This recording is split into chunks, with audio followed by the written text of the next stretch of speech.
What's up, everybody? Welcome to Dice and their DCUO commentary. I'm bringing this video here today to show you this is my first time stepping foot into the Stryker's Island solo instance challenge. Again, with these new challenges we got with Home Turf, you have to complete 5 of the open world missions daily, or I mean, you can reset them and do 5, but until you've completed 5 of the open worlds, you cannot step foot into the solo instance. However, once you complete 5 of the open world missions, you can I mean, you can reset them if you want to, and all that. But once you do that, after the 5th one, you can go into the solo instance. This being the Stryker's Island one here. First part is pretty straightforward right here. You can tell it's just going through here, fighting off the escape prisoners and such, helping the guards out and everything like that. As far as I know, there is no feat for making sure none of the guards die during this part. So, I mean, if you can keep them alive, by all means do so. I mean, they help you out. But if they go down, that's okay too.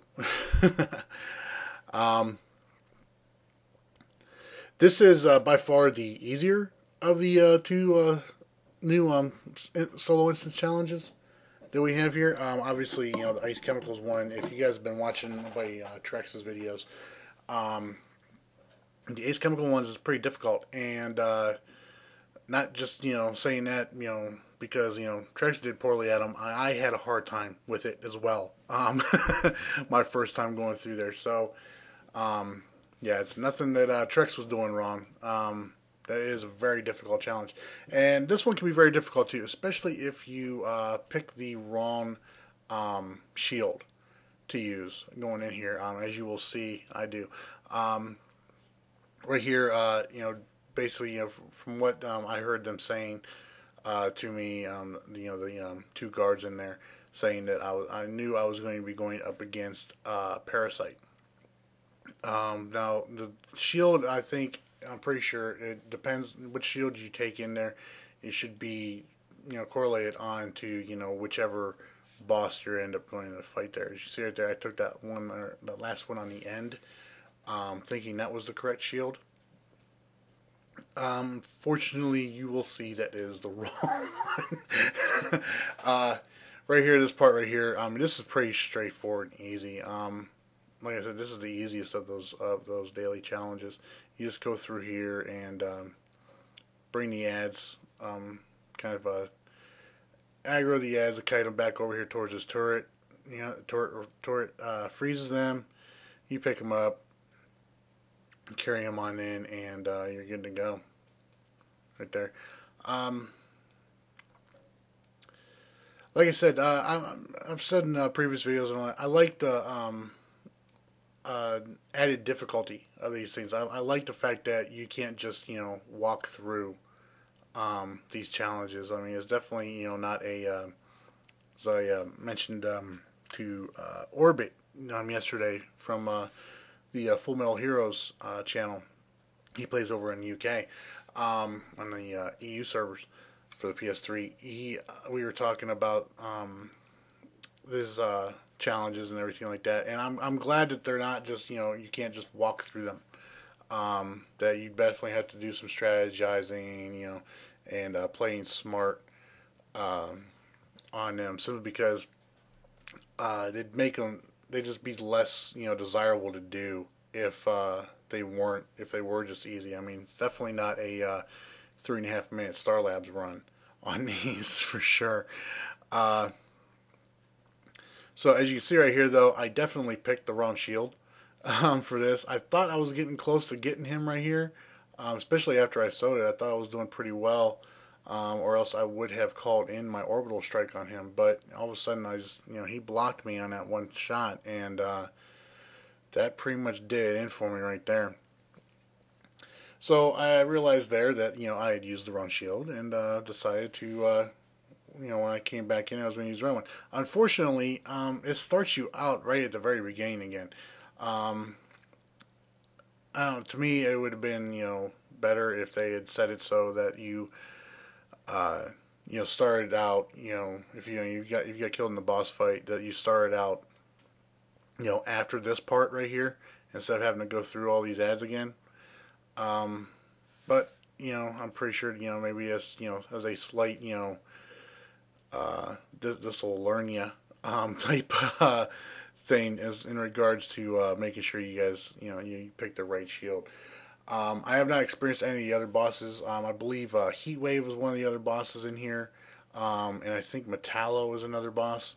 Obviously, they're going to have their own specific shields that you want to use. I think the shield that I used the first time going in there was the one that you may want to use for Metallo. Obviously, the fire shield down there is the one you're going to want to use for Heatwave.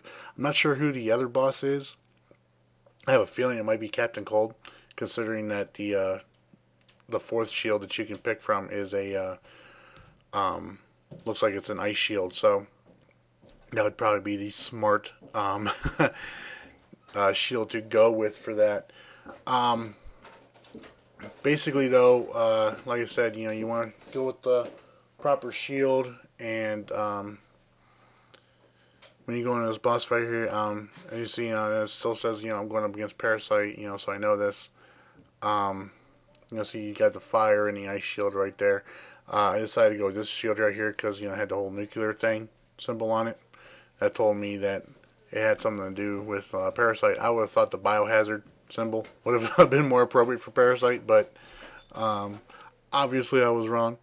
But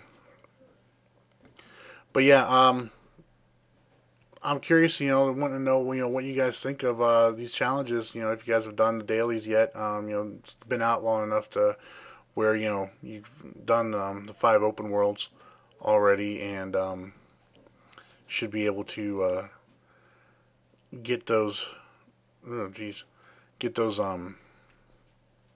yourself into the first one, the first instance so far. But yeah, again, talking about some of the other home turf stuff here. Partially, the only thing I'm disappointed about with home turf right now is these collections. I've never really had good luck. I mean, I know some people that just love to go farming collections on it, and they're really good at it, and that's probably why they like to do it. Me myself, I am horrible at farming collections. Even with the new radar scanners, I'm having a hard time finding these new ones. Especially Arkham Islands. Like, everybody's all over Arkham Island, and it's actually kind of frustrating to me because I've found more of the old Arkham Island collections than I've found any of the new ones. So yeah, it's very frustrating to me. They do that. You see right here these sidekicks the backups that I bring in. Those are the cave themed backups that you can bring in. If you have purchased the cave theme. That's another cool thing too I like about the backups. So long as you own the theme and all that, no matter, even if you don't have a base with that theme, but if you've collected the style for that theme, you can use that style of backup for, anything whenever you want to. So there's that. I got the hand blasters there. The weapons are unattuned that drop in these things, so I think that's pretty cool and all that. But yeah, that's about it. You see right there, I completed out my first Stryker's Island. So anyways, let me know what you guys think in the comments below. If you liked the video, please do so by giving it a thumbs up. And if you guys haven't done so already, please subscribe. Until next time, y'all take care. Ace Chemicals is coming up next. Alright? And you see how hard time I had with that one. But yeah, until next time, you guys all take care. Bye.